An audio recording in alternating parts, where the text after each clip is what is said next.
자, 어느덧 한 학기가 지나가고 있습니다. 올해는 코로나 바이러스로 인해서 대한민국 아니 전 세계가 흔들리고 있죠.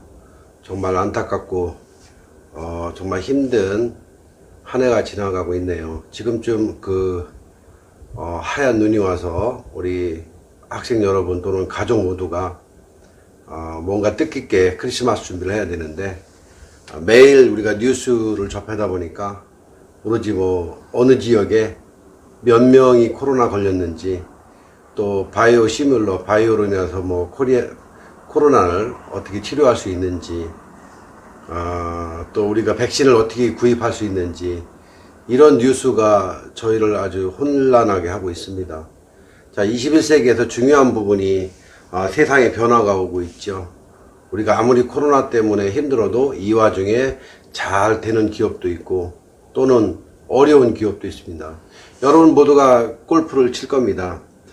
골프에는 잘 아시겠지만 저희가 버디가 있고 이글이 있고 알바트로스가 있습니다.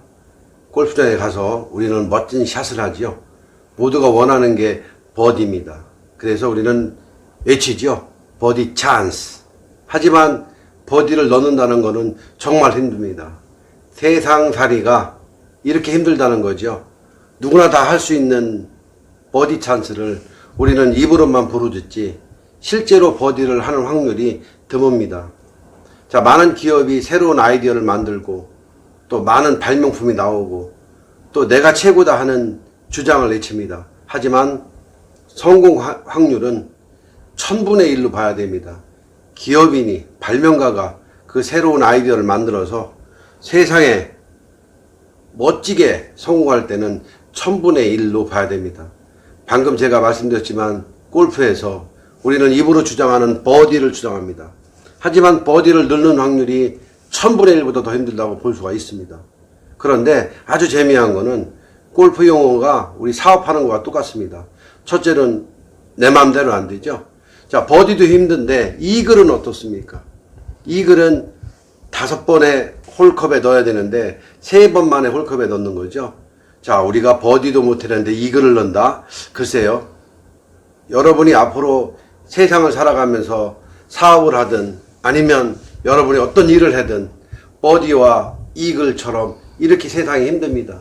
이 힘든 세상에 우리가 어떻게 살아갈 수 있을까? 마지막으로 알바트로스 이야기를 하고 싶습니다.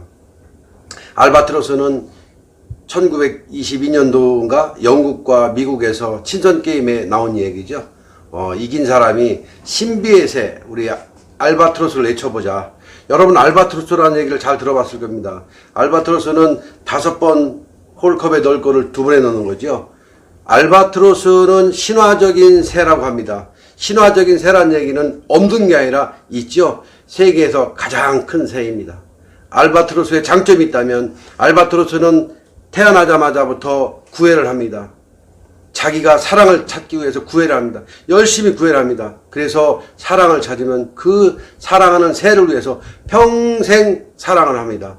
그만큼 알바트로스가 우리가 하기 힘들다는 뜻이지요. 자, 이제 우리는 특허 기술 경영이라는 과목을 가지고 세상을 살기 위해서 배웠습니다. 한 학기 동안 우리가 어려움 속에서 비대면도 하고 대면도 했지만 여러분들은 거기가 창의적인 특허 기술 경영 지도서 1급으로서 세상에 나갔을 때 이겨나갈 수 있는 알바트로스와 같은 사람이 될 겁니다. 그럼 지금부터 약간의 강의를 한번 시작하겠습니다. 자, 오늘 또 우리는 머리에 온도를 채고 보이지 않게 인간의 체온을 이렇게 많이 재본 적이 없네요. 제가 알바트로스 이야기를 했는데 알바트로스는 평생 자기 짝을 찾기 위해서 노력을 한다고 그랬죠. 한번 날았다 하면 엄청 오랫동안 나는 진짜 거대한 바람이 부는 그런 새가 아닌가 이렇게 생각됩니다. 우리 여러분들도 앞으로 지금보다 더 큰 날개를 가지고 세상이 힘들어도 어렵다고 하지 말고 반드시 그 날개를 펼쳐나갈 나간다는 생각을 가지고 인내의 시간을 갖기를 바랍니다. 자, 오늘 특별하게 강의를 뭐 준비한다는 것보다도 제가 이제 특허기술 경영에 대한 기본적인 룰, 브랜드에 대해서 한번 이야기를 하고 싶은데요. 이 브랜드 명칭이 상당히 중요합니다. 뭐 이름을 지은다든가 아니면 뭐 상품의 명칭을 만드는데 그 명칭을 만드는 부분이 여러분 잘 아시겠지만 뭐 브랜드, 우리가 흔히 귀에 익은 브랜드는 많은 광고비를 투자했죠. 요즘 뭐 TS 샴푸라든가 뭐 만약에 TS라고만 나와서 광고를 안 한다면 그게 아마 성공 확률이 있었을까요? 또 우리가 기회받기는 뭐 딱 좋아 뭐 이렇게 뭐 연명 808 이 광고비를 사실 많이 썼지만 광고비를 쓰기 전에 자기 상품과 브랜드의 가치를 같이 함께 한 거죠. 그래서 기업의 브랜드나 상품의 브랜드. 자, 기업의 브랜드는 CI라고 하죠. 컴퍼니 아이덴티티. 자, 그 다음에 상품의 브랜드는 BI라고 그러죠. 브랜드 아이덴티티인데, 이 네이밍, 이걸 모두 합쳐서 네이밍이라고 그러는데, 아주 중요한 부분입니다. 그 네이밍은 반드시 그 선도자의 법칙이 있는데, 소비자들, 얼리버드라고 그러죠. 가장 먼저 나오는 브랜드를 사실 오래 기억합니다. 오래 기억하는데, 최초의 브랜드 같은 카테고리, 최초의 브랜드. 말하자면 어느 분류에서, 그 항목에서 최초로 만든 거죠. 예를 들어서 가그린, 아니면 여명 808, 숙취해소 음료. 숙취해소 음료면 그런데 이게 만약에 선도자의 법칙이라면 우리가 너무 선도자라는 이야기도 중요하지만 그 패스트 펠로우라 그러죠. 추격자, 즉 후발주자도 한번 느껴봐야 됩니다. 그 선도자가 만약에 여명 808이라는 숙취해소 음료를 액기스로 만들었다. 그런데 1차적인 후발 주자로 봤을 때는 컨디션이라고 볼 수 있습니다. 자, 여명 808은 깡통에 만든 숙취해소 음료, 컨디션은 유리병에 만든 숙취해소 음료입니다. 그런데 요즘에 어떻습니까? 헬이라는 걸스데이 가수가 나온 상쾌한이라는 거는 알약이죠. 요게 바로 이제 후발주자가 새로운 소비자를 향한 소비자의 그 니즈에 맞게끔 개발하는 것이 바로 후발주자의 법칙이라고 합니다. 자, 그럼 포괄성의 법칙인데 이 패밀리 브랜드, 즉 제품의 브랜드가 있다면 그 카테고리를 분류할 수 있는 브랜드가 있어야 됩니다. 어느 제품에 어울리는 브랜드. 가끔 우리는 이제 브랜드 이름 때문에 애먹는 경우가 있습니다. 저도 과거에 우리 학부생 하나가 아주 이름이 어려운 이름이 있었어요. 물론 우리가 조선시대 때는 임금님도 개똥이라고 불렀는데 그거는 이렇게 오래 건강하게 살아남는 것이지 그게 만약에 브랜드 네이밍이 되지는 않겠죠. 그래서 브랜드의 가치, 포괄성에 있는 법칙을 확장성이 있는 거. 그러니까 똑같은 상품을 계속 쓸 수 있는 거, 그 아이패드라든가, 아이톤, 아이워크, 아이라이프, 뭔가 모르게 이니셜 앞에 거를 넣어서 뒤에 연결할 수 있는 그 그룹 명칭, 확장성이 있는 명칭이 있는 브랜드가 굉장히 좋다고 볼 수가 있습니다. 자, 다음에는 차별화 법칙인데, 너무 다른 회사의 또는 브랜드를 따라가면 안 되겠죠? 나중에 소송 분쟁도 걸리고 또 무슨 가짜냐 짝퉁이냐 걸리는 경우가 있죠. 그래서 차별화를 할 때는 반드시 그 상품에 대한 뭔가 포인트가 있어야 되겠죠. 자, 그 다음에 이제 부정적인 거, 이상한 말 쓰는 거 있죠. 이런 거는 기업의 네임으로 좋지가 않습니다. 욕이 들어간다든가, 과거에 이거는 제 개인적인 소견이지만 SM 엔터테인먼트가 독일이나 유럽에서는 좀 약간 애로사항이 있었다는 얘기를 들었습니다. 그 이유가 SM이라는 영어 이니셜이 독일이나 유럽에서는 무슨 성기능용품을 판다든가 이런 생산회사라는 그 느낌이 있어서 아마 그게 문제가 있었다고 생각하는데 한국에서는 관계없지 않겠습니까? 그래서 부정적 연상이 나오는 이미지 브랜드는 안 하는 게 좋겠죠.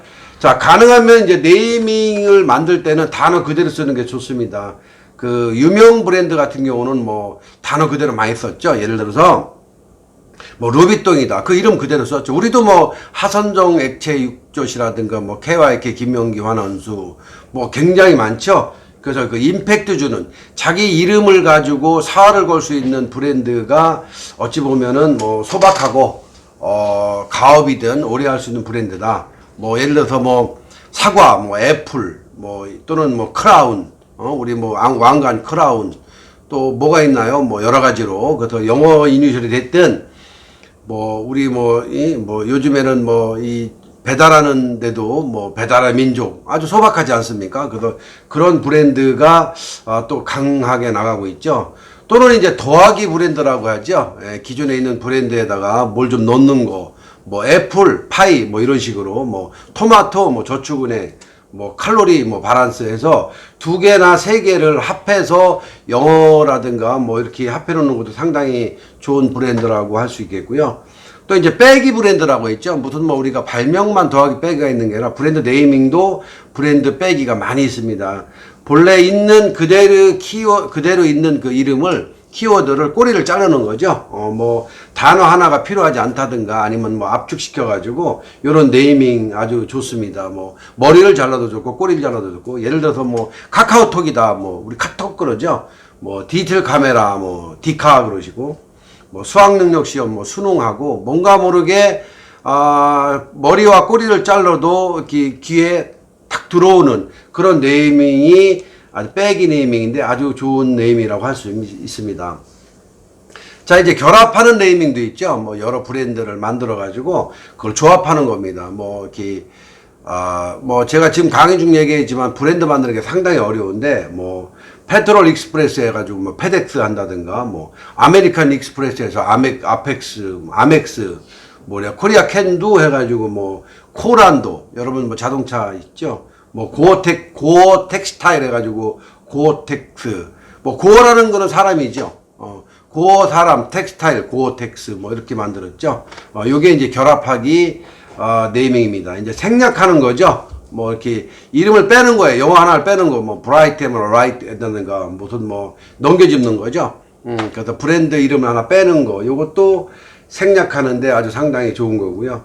또 의인화품 뭐 아주 그 이름 있는 사람 브랜드 쓰는 거죠. 요즘에 뭐 우리가 그 이순신이라든가 또는 무슨 뭐 노벨 또는 뭐 이렇게 뭐 애플 또 뭐 에디슨 뭐 많이 쓰고 있죠. 뭐 이런 게 그 의인화 그러니까 이름 있는 사람들을 이니셜을 바꿔서 캐릭터에서 하는 경우가 있고요.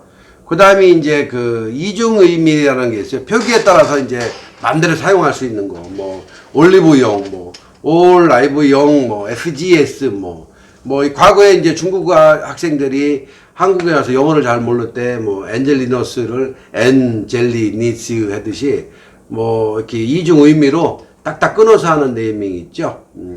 그 다음에 이제 말을 이제 혓바닥을 하나 빼는 게 있습니다. 뭐 이렇게 눈에 띄네를 뭐 눈에 띄네 뭐 고추 잠자리 뭐 고추자리 뭐 이런 식으로 그래서 요것도 연음 법칙 뭐 이렇게 사랑하는 법칙이라고 그러죠.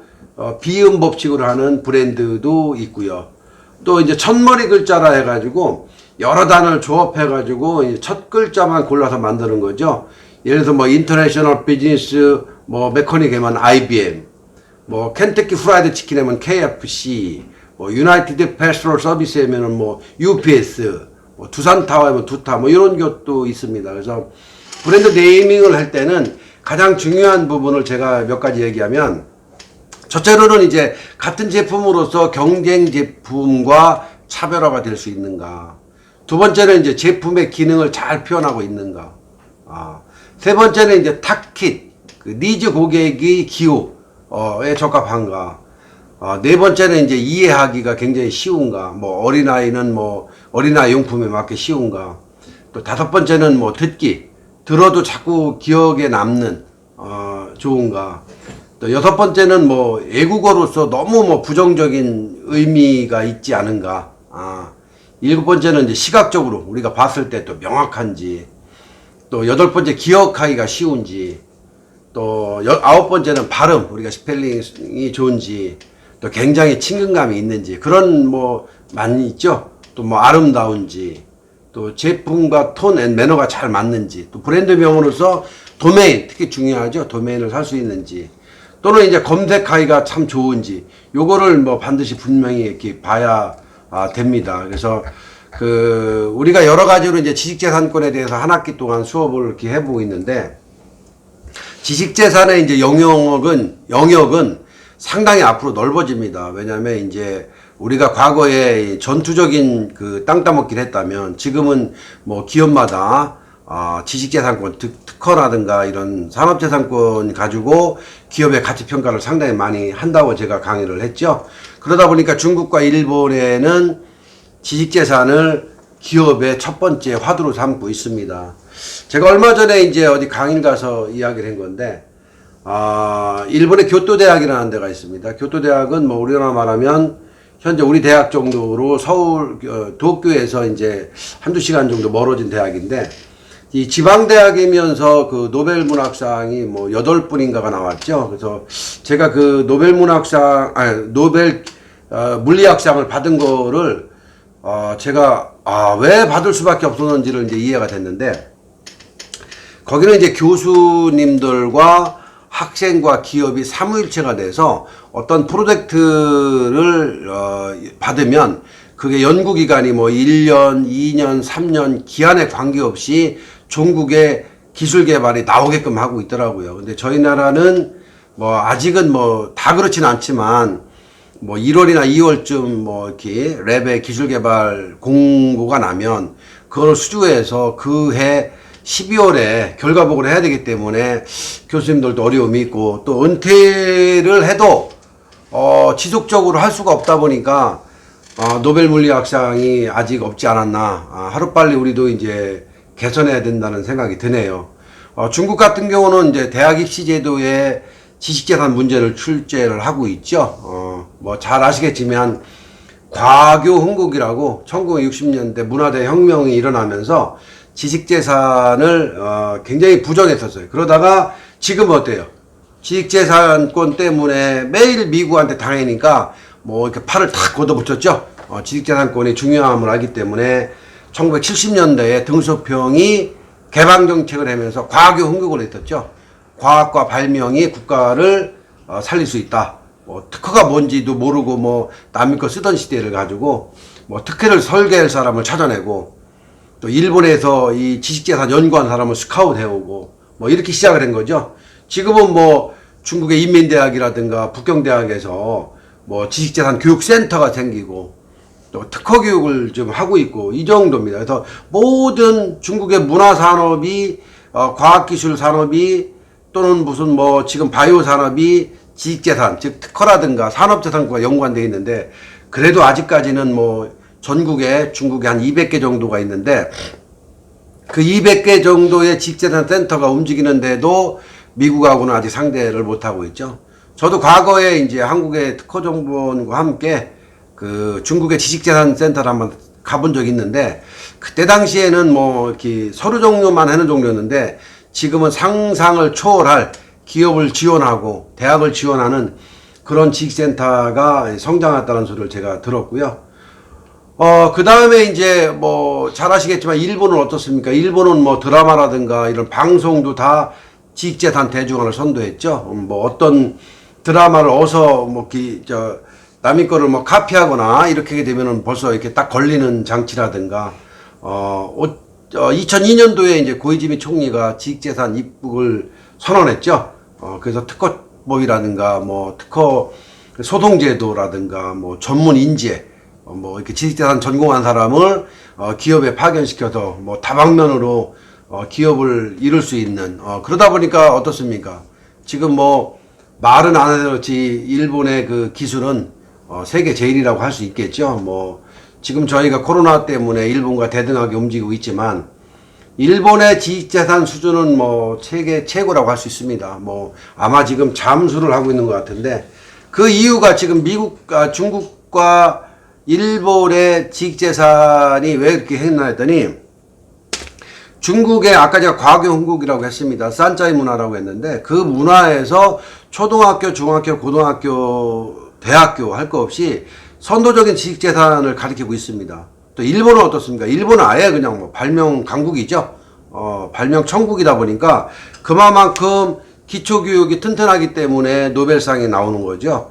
저희는 좀 안타까운 면이 상당히 많습니다. 그래서 지식재산은 이제 스토리텔링으로 시작을 해야 되는데 그 지식재산을 우리가 앞으로 어떻게 이제 이겨나갈지 지금 잘 아시겠지만 코비드 19이 저희를 덮쳤죠.